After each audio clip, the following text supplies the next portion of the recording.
청취자 여러분 안녕하십니까. YTN 라디오 수도권 투데이 장원석입니다. 또 타워크레인 사고가 발생했습니다. 또 작업자가 숨졌습니다. 엊그제 발생한 의정부 타워크레인 사고 얘기인데요. 김영주 고용노동부 장관이 바로 현장을 방문해서 반복적으로 인명사고를 내는 크레인 업체를 퇴출시키겠다고 밝혔습니다. 이에 대해서 바른정당 하태경 의원이 현행 제도에 문제를 제기하고 나섰는데요. 잠시 뒤 투데이 포커스에서는 하태경 바른정당 최고위원 연결해서 관련 이야기 나눠보겠습니다.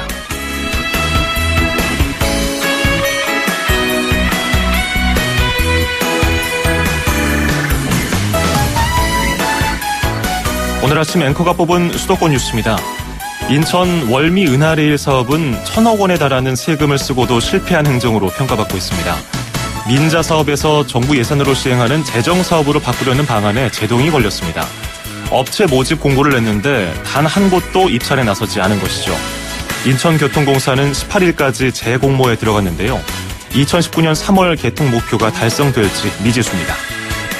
제니퍼 원스와 빌 메들리가 함께 부른 I've Had the Time of Life 띄워드리면서 2017년 10월 12일 수도권 투데이 시작합니다.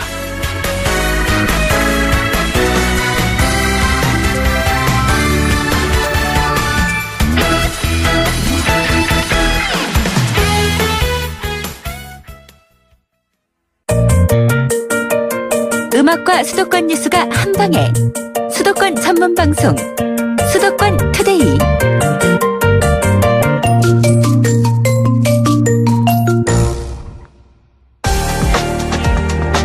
투데이 포커스. 저희 수도권 투데이에서 건설 현장 사고에 대해 몇 번째 다루고 있는지 한 번에 기억이 나지 않을 정도로 관련 사고 소식 자주 들려옵니다. 지난 10일이었습니다. 경기도 의정부에서 타워크레인이 무너지는 사고가 또 발생했습니다. 타워크레인 해체 작업 중에 발생한 사고였는데요. 노동자 3명이 목숨을 잃었고 2명이 다쳤습니다.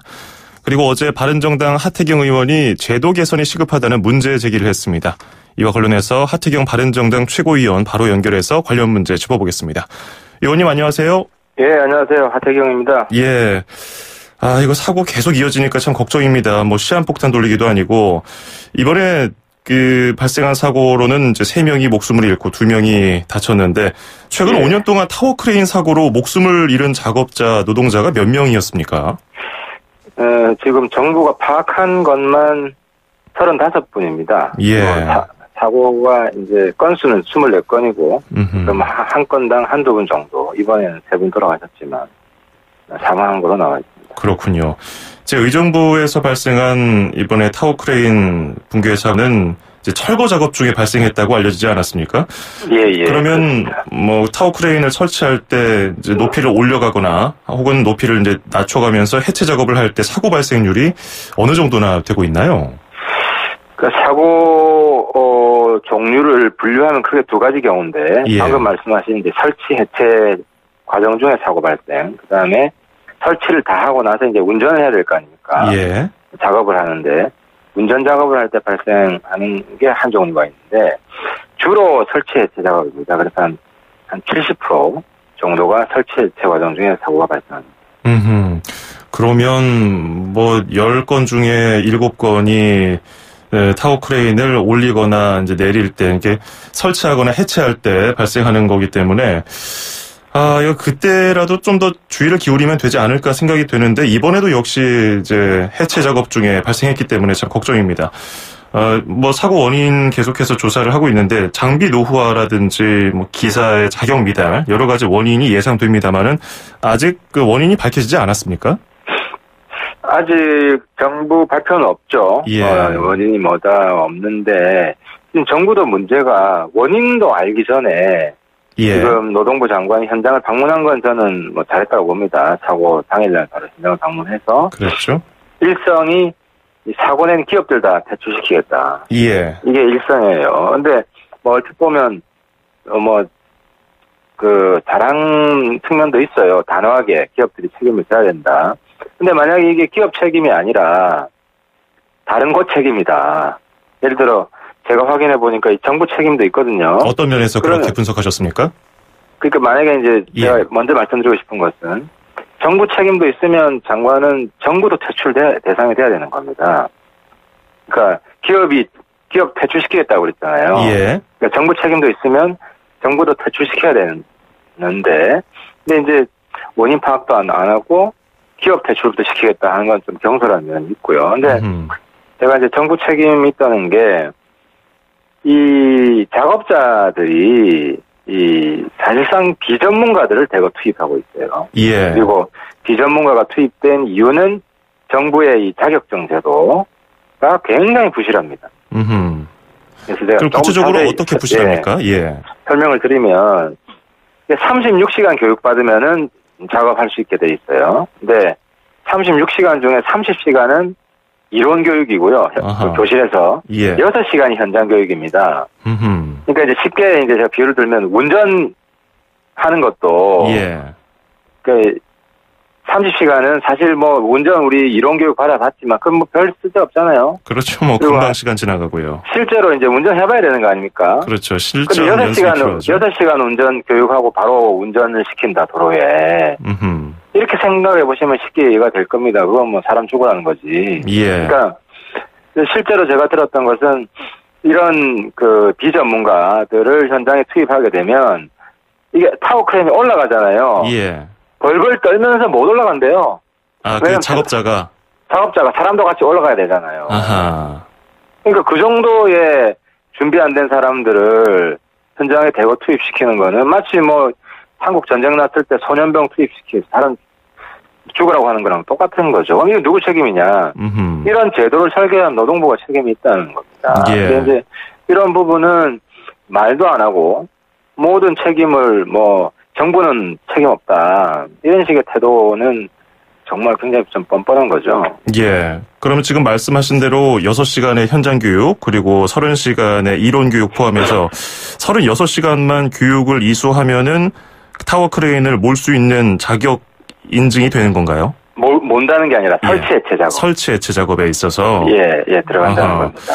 아니, 그래서 제가 이제 전문가한테 물어봤어요. 이게 어느 정도는 현장 교육을 해야 되냐. 한 3개월 정도는 해야. 최소한 3개월 정도는 해야 된다. 근데 이걸 6시간으로 바로 작업, 면허증을 주는 거 아닙니까? 예. 이 문제가 심각하죠.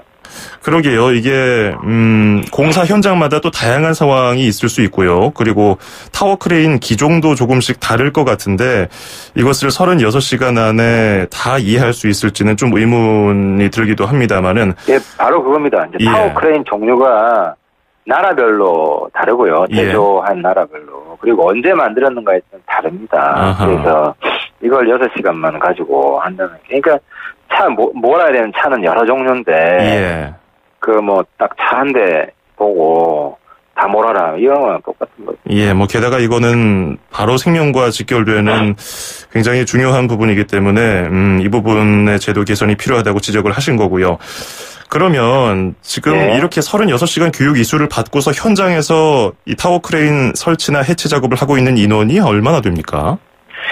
지금 그렇게 해서 배출된 인원이 그 교육과정을 36시간 교육과정 한 800명은 되고 실제로 이 중에 한 10% 정도가 현장에서 이제 일을 하고 있다. 그렇게 파악되고 있습니다. 예. 이 전국에 타워 크레인이 한 몇천 대가량 있다고 들었는데 한 6천 대가량이라고 했던가요? 예, 그렇습니다. 6천 대. 이게 제대로 숙련된 인력이 정말 필요한 부분 아닐까요? 어떤 대책이 필요하다고 보십니까? 그렇습니다. 이 정말 전문가들이 투입돼야 되고 전문가들을 양성하는 교육과정을 개편해야 되고요. 또 하나는 이제 타워 크레인 안전성 검사를 정기적으로 해야 됩니다. 예를 들어 우리도 차를 잘 쓰는 사람은 더 오래 쓸 수도 있고 더 빨리 퇴물이 될 수도 있잖아요. 근데 중간중간에 자동차 안전 검사를 해야 되는 것처럼 타워 크레인도 금간대가 없는지 다른데 그 부품 결함은 없는지 이거 적어도 한 3년마다 한다든지 이런 것도 제대로 없었던 거죠. 그래서 이번에 27년짜리라고 그러더라고요. 근데 조금 오래된 게 있을 수 있죠. 잘 썼으면. 근데 그것이 정기적으로 좀 검사가 되어서 근데 이 정기적인 검사를 하는 거는 다 그것도 정부 책임 아니에요? 그죠? 이 정기적인 검사 제도를 안 둔 건 정부 책임이고. 그래서 결국은 이게 정부 책임이 가장 큽니다. 그래서 저는 노동부 장관이 이 사망한 가족들한테 사과를 해야 돼요. 그리고 국민들한테 사과를 해야 되고. 그래서 정부 가장 큰 문제가 무슨 일이 생기면 다 민간의 책임이다. 정부는 뭐 우리는 매만 때린다. 이런 자세로는 대한민국 발전할 수 없다. 예, 이런 또 지적사항을 말씀해 주셨고, 그런 면에서 또 제도, 이런 자격을 인증해주는 제도뿐 아니라 원청과 하청, 이게 해묵은 참 문제점인데, 이 부분에 대해서는 어떻게 보십니까? 정부에서는 원청을 더 강력하게 처벌하겠다는 의지를 표명했는데, 이 부분에 그러니까 대해서는. 이 정부가 좀 잘못 판단하는 게, 이 원청이 건설업체 아닙니까? 예. 그리고 타워 크레인을 설치하는 거에 이제 하청업체죠. 근데 타워 크레인 설치 해체는 딱 그때 일이잖아요. 설치 해체 끝나면은 일이 없잖아요. 그러니까 매일매일 설치 해체를 하는 게 아니지 않습니까? 예. 그러니까 이거는 협력 아웃소싱을 주는 게 맞고요. 제가 볼 때는. 예. 근데 이제 문제는 아웃소싱하는 이제 설치 해체하는 거를 전부 다 건설업체가 직접 고용하라 그러면은 낭비가 굉장히 심하고 또 이 전문성이 쌓일 수가 없어요. 예. 그잖아요. 전문성이 쌓일 수가 없고 또 조그만 건설업체가 또 어떻게 고용을 합니까? 큰 건설업체는 몰라도. 그래서 이 설치 전문업체의 전문성을 강화하는 이 부분을 신경을 많이 써야 되고. 근데 예. 문제는 여기 있습니다. 이제 설치 해체 전문업체가 또 아웃소싱을 주는 경우가 있어요. 그러니까 그렇죠. 이제 설비를, 타워 크레인 설비를 이제 대여만 하고, 실제 이제 설치 해체 작업은 다른 인력업체가 하는 데가 있거든요. 예. 그럼 인력업체의 검증을 강화해야 됩니다. 그러니까 굉장히 고숙련 인력이 많은 인력업체다. 예. 이런 인력이면 여러 타워 크레인을 다 볼 수 있겠죠. 근데 이 인력업체에 미숙련 업자들이 대거 들어가 있다. 그러면 이거는 그 허가 라이센스를 주면 안 되죠. 이런 경우는 임대업체가 직접 고용을 하든지 해서 숙련 기간을 거치도록 하는 게. 그래서 제일 중요한 거는 이 숙련 인력업체의 전문성을 어떻게 강화할 것이냐. 예. 이게 직접 고용한다고 전문성이 강화되겠습니까? 예. 그러니까 직접 고용한다고 하더라도 다른 업체에 일이 있다 그러면 또 뛰어갈 거 아니에요. 예. 그잖아요. 이거는 자기 업체에 일이 많은 게 아니기 때문에.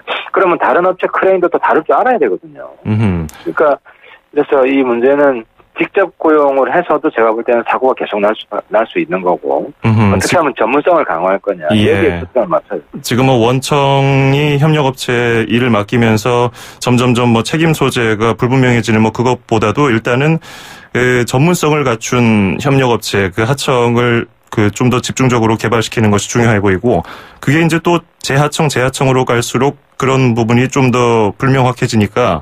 아니, 책임성은 분명하죠. 예. 그 타워 크레인 설비 자체에 문제가 있으면 타워 크레인 임대업체에 문제가 있는 거고요. 예. 그리고 미숙련 노동자를 일하면서 발생한 거면 인력업체에 문제가 있는 거예요. 예. 그리고 제도를 처음에 잘못 설계했으면 정부에 문제가 있는 것이고. 근데 제가 볼 때 이번에는 정부에도 가장 큰 문제가 있고, 그 다음에 지금 확인이 안 되는 게 설비 자체에 문제가 있느냐. 이 부분은 이제 조사를 통해서 확인이 되겠습니다. 예, 알겠습니다. 오늘 말씀 여기까지 듣도록 하죠. 고맙습니다. 네, 감사합니다. 네, 지금까지 하태경 바른정당 최고위원이었습니다.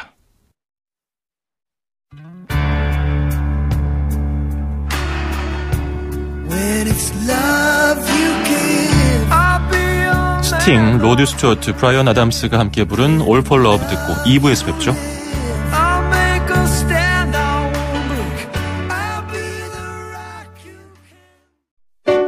2,500만 수도권 청취자를 위한 모든 소식이 한자리에 YTN 뉴스 FM 수도권 투데이.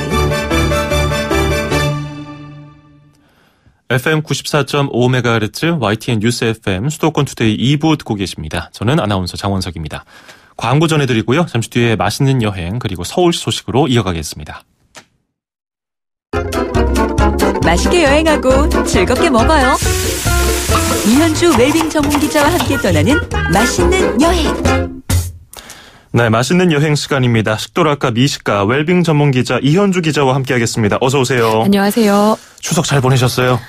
살쪘어요. 아니, 길어서 사실 시작하기 전에는 이거 시간 언제 가나 했는데 금방 가더라고요. 그리고 이렇게 쉬는 시간은 그렇게 훌떡훌떡 가는지. 그렇죠. 그리고 또 계절이 좋다 보니까 가는 시간이 너무 안타까운데 또 이 가는 시절 속에서 청고마비가 아닌 청고인비라고 명절까지 껴서 아주 퉁실퉁실 뱃살을 찌어왔습니다. 잘 드셨군요. 네. 이번 주 많은 분들이 좀 적응하기 힘드실 것 같아요. 아마도요. 아직 목요일인데도 불구하고 이제 적응이 안 됩니다. 저도. 자, 오늘은 어디로 가보면 좋을까요? 살도 쪘고 살도 좀 빼고 이 가을의 계절도 만끽할 수 있는 곳을 떠나볼 건데요. 그 남한 대륙 최고봉이자 국립공원 1호인 민족의 영산 지리산 국립공원으로 구름 위의 산책을 즐기러 떠나보겠습니다. 구름 위의 산책, 결국 몸 쓰러 가는군요. 제 전문입니다. 그렇죠. 지리산은 등산하는 분들에게 사계절 내내 인기 많은 곳이잖아요. 그렇죠. 그러니까 삼국이라고도 불러서 지리산은 3개 도의 면에 있고 그 산을 둘러싼 둘레의 길이만 300km가 넘어요. 그래서 1000m가 넘는 영봉들도 많아서 많은 분들이 그래서 내가 지리산 갈래 그러면 거기를 내가 어떻게 라고들 많이들 말씀을 하세요. 네. 근데 제가 그런 곳을 들고 오진 않았고요. 네. 누구나 편안하게 오를 수 있는 지리산의 길로 안내를 하겠습니다. 그 지리산의 시작점, 종주의 시작점 중에 하나가 노고단이에요. 유명하죠. 유명하죠. 노고단 오르는 길이 두 가지예요. 하나는 정말 그 아래 화엄사에서부터 그냥 그 가파른 산행길 4시간 코스가 있고요. 또 하나는 구례에서 버스를 타시면 성삼재 탐방 안내소 1100고지까지 땀 한 방울 흘리지 않고 올라갈 수 있는 길이 있습니다. 네. 자동차로 운전하시는 분들은 운전해서 가실 수가 있는데요. 자차 없으신 분들도 구례 공영터미널에서 이 성삼재역 버스를 타시면 30분 만에 1100고지까지 오를 수가 있어요. 거기까지 딱 오르면 저 멀리 너른 구례의 밭도 보이고 구름이 발 아래 있습니다. 성삼재에서부터 노고단 정상까지는 쉬엄쉬엄 걸어도 1시간이면 닿는데 이 길 또한 굉장히 인도로 잘 닦여 있어요. 가시면 남녀노소 누구나 아이들도 뛰어가면서 다닐 수 있는 길이에요. 이 길까지 천천히 올라가시면 정말 제가 제 후배를 데리고 갔거든요. 그 얘기를 하더라고요. 언니 발 아래 구름이 있어요. 근데 이렇게 땀 흘리지 않고 너무 편안하게 발 아래 구름이 있는 풍경을 보는 게 되게 좋고, 그리고 10월이면 일교차가 심하잖아요. 그래서 많은 분들이 노고단 하면 노고운해인데 지리식경 중에 하나인 그 노고운해가 가장 아름다운 계절 중에 하나가 늦가을이래요. 일교차가 심해서 좀 늦은 아침까지 정말 경랑처럼 일렁이는 운해를 보실 수가 있어요. 그래서 구름바다도 보고, 그다음에 좀 해가 떠서 군해가 싹 거치고 나면 저 멀리 남원과 구례와 섬진강과 바다까지 남도의 그 너른 풍경과 겹겹이 쌓인 첩첩산중의 산 능선을 보실 수가 있는데 저는 가끔 그 능선을 보고 나면 또 한 시절을 이겨낼 수 있는 힘을 얻고 내려오거든요. 그 정도로. 네, 요 풍경을 한번 보시고 왜 지리산이 민족의 영산인가라는 걸 깨닫게 되실 거예요. 그렇군요. 네. 자, 이게 좀 몸을 쓰면서 잡생각을 떨쳐내고 싶으신 분들은 4시간 코스로 힘껏 올라가 보시고. 네. 4시간 코스로 힘껏 올라오신 4시간 코스로 올라오신 분들은 약간 1박을 하셔야 되는 경우들이 많아요. 그러면 노고산 대피소 그러니까 국립공원 관리공단에서 반드시 사전 예약을 하시고 가셔야 돼요. 예약하지 않으면 절대 재워주지 않으니까 예약하시고 가셔서 주무시고, 아니신 분들은 이제 차 타고 가셔가지고 천천히 왕복 3시간이면 그 트레킹 코스가 딱 좋거든요. 편안한 길 그냥 한낮 반나절 코스로 3시간 동안 여유롭게 구름 위의 산책을 즐겨보시길 추천드립니다. 그렇군요. 지리산 하면은 굉장히 험준하고 어려울 줄 알았는데 좀 쉬운 코스도 있었군요. 무난한 코스도 있습니다. 그렇군요.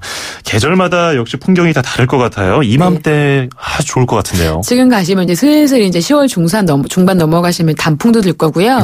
그리고 아까 말씀 안 드렸는데 그 버스는 10월 말까지만 운행이 돼요. 그러니까 11월이 넘어가면 이제 눈길이 그 산이 높다 보니까 눈이 생기기 때문에 위험할 수 있으니까 10월 마지막 주까지 해서 단풍 10월 중순이면 단풍 들거든요. 그 타이밍에 단풍도 보시고 늦가을에 그 운해가 되게 좋으니까 운해도 꼭 보시고 하시길 추천드려요. 예, 그 지역에 간 김에 그 주변에 괜찮은 곳 없을까요?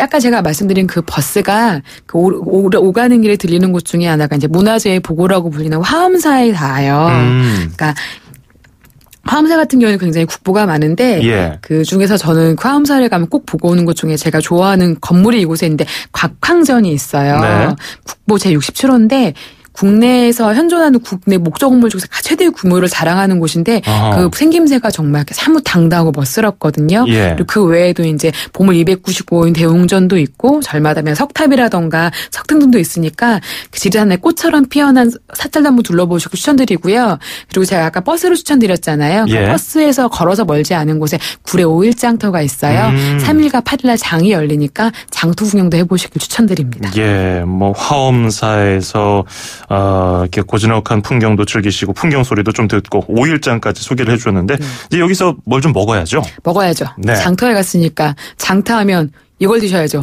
국밥. 이곳에 가면 100년 역사를 이어오는 국밥집이 하나 있어요. 예. 수구레 선지를 넣은 국밥인데 일단 정말 딱 들어가자마자 인정받는 아주머니가 반겨주세요. 저는 항상 산악객 전에 이 집에서 먹는데 이 집 같은 경우는 그 수구레가 그 돼지의 목덜미와 비계 사이의 층인 약간 특수 부위예요. 이것과 선지를 넣어서 끓여냈는데 육수는 또 채소로 육수를 빼가지고 굉장히 시원하고 담백하고 또 수구레 특유의 식감이 굉장히 독특해요. 네. 뭔가 기름진 맛 뭉클한데 씹을수록 구수한 감칠맛이 배어나오거든요. 수구레 국밥도 한번 추천드리고 그다음에 국밥집에서 멀지 않은 곳에 장터에 가면 꼭 이거 드셔야죠. 갓 튀겨낸 꽈배기나 도마치까지 디저트로 드시면 산행 전에 영양체육이 굉장히 좋습니다. 아니 뭐 아까 시작할 때는 살 빼려 간다고 그러시더니 결국은 마무리는 살찌는 걸로 마무리했네요. 그러니까 가시기 전에 드시길 추천드립니다. 알겠습니다. 네. 자, 오늘은 지리산 노고단에 다녀왔습니다. 고맙습니다. 고맙습니다. 네, 지금까지 이현주 기자였습니다.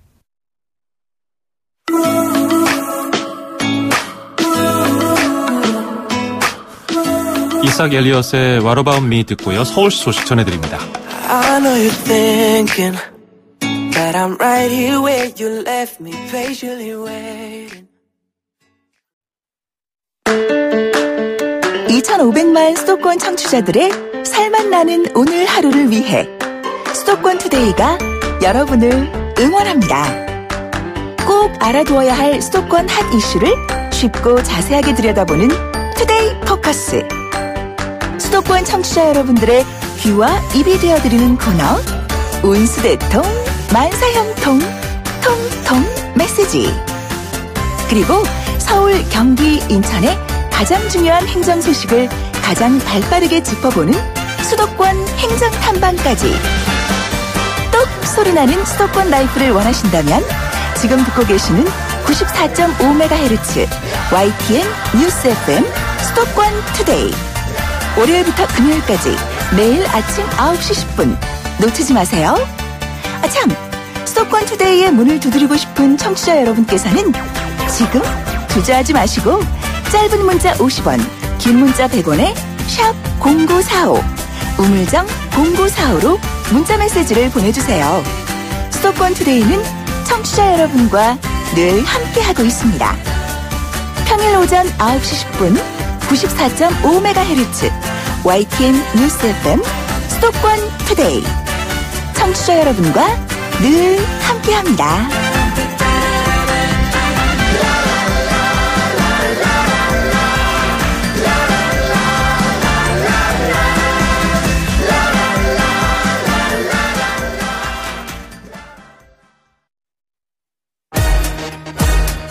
출입처 기자들의 수첩을 살짝.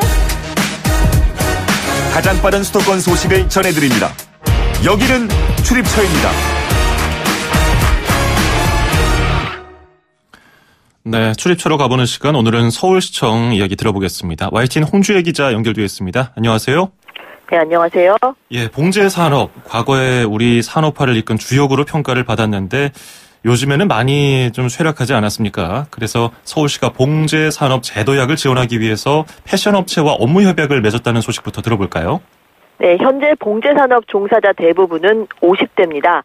반면 젊은 인력은 유입되지 않아 고령화 문제에다 인력난까지 빚어지는 상황입니다. 예. 봉제산업에 지속가능한 청년 일자리를 창출하는 게 절실한데요. 이를 위해 서울시가 패션업체 한섬과 업무 협약을 체결했습니다. 의류 제조업체가 패션 분야 특성화고 학생이나 만 34살 미만의 봉제 교육기관 수료생을 채용하면 서울시가 매달 100만 원씩 최대 2년간 지원하고 한섬은 협력업체가 부담하는 인건비 70만 원 가운데 절반을 내기로 했습니다. 지난달부터 이 같은 방식으로 한섬의 협력 제조업체 3곳에 청년 11명이 출근하고 있습니다. 서울시는 이번 협약으로 패션 봉제 산업 분야에서 양질의 안정적인 일자리가 만들어지길 기대하고 있습니다. 예, 봉제 산업 분야에 새로운 바람이 불지 지켜봐야겠고요. 자, 그리고 반려동물과 함께 생활하는 분들이 좀 관심 가질 만한 소식인데요. 집에서 기르는 개와 고양이는 광견병 예방접종이 필수죠? 네, 광견병은 동물과 사람 양쪽에게 전파되는 인수 공통 전염병입니다. 감염동물에게 물리거나 핥힌 상처를 통해 퍼지는데 일단 걸리면 치사율이 매우 높습니다. 때문에 집에서 기르는 개와 고양이는 반드시 예방접종을 해야 하고 방어 능력을 유지하려면 해마다 한 차례 보강접종도 필수입니다. 서울시가 이번에 광견병 예방 백신 4만 마리분을 무료로 공급합니다. 반려동물 보호자들은 25개 자치구별 지정 동물병원을 찾아 시술료 5,000원을 내고 예방접종을 하면 됩니다. 예방 백신이 일찍 동날 수 있으니까 서둘러 접종하고 동물병원에 따라 보유량이 다르므로 방문 전에 남은 수량을 확인하는 게 좋습니다. 예방접종을 할 수 있는 지정 동물병원은 자치구나 120 다산 콜센터에서 안내받을 수 있습니다. 예. 자, 그리고 오늘 아침에 출근하시면서 다들 꽤 쌀쌀해졌다고 느끼셨을 텐데요. 추석 연휴가 지나니까 이제 확실히 가을이 더 한층 다가온 것 같습니다.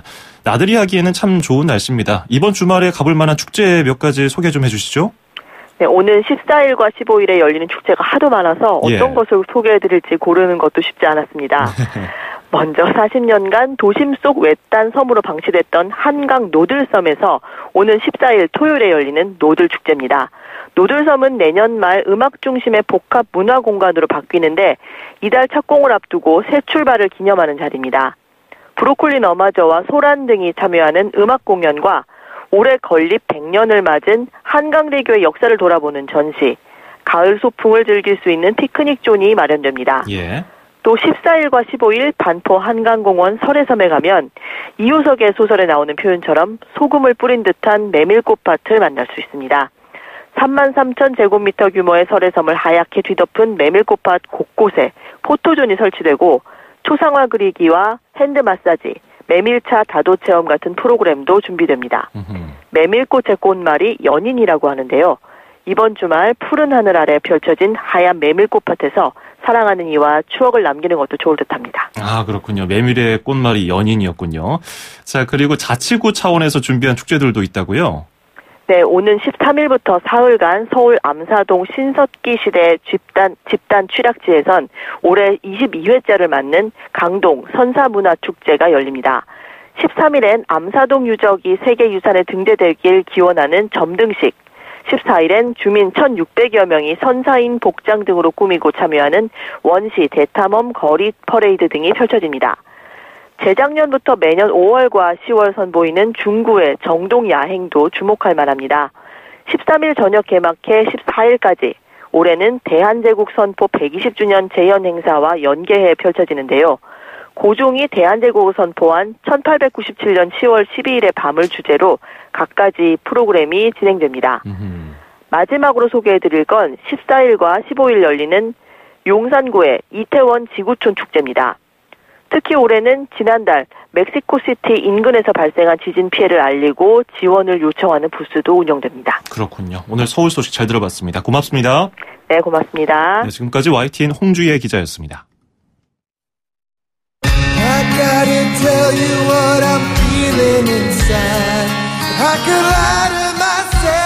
네, 수도권 투데이 오늘 준비한 소식은 여기까지고요. 조금 전에 들어온 속보 하나 전해드리면요. 시신 유기 혐의를 받는 이른바 어금니 아빠 이영학의 딸 이모양이 오늘 오전 10시 30분 구속 전 피의자 신문을 받습니다. 이모양은 이영학과 함께 수면제를 과다 복용해서 이 후유증으로 서울의료원에서 치료를 받고 있었는데요. 영장실질심사를 받기 위해서 조금 전에 서울의료원에서 서울 북부지방법원으로 출발했다는 소식이 들어왔습니다. 관련 소식 저희 94.5MHz YTN 라디오를 통해서 이어지는 뉴스에서 자세히 들으실 수 있습니다. 자, 끝으로 키스의 포에버 띄워드리면서 저는 인사드리죠. 내일 아침 9시 10분에 뵙겠습니다. 장원석이었습니다. 고맙습니다.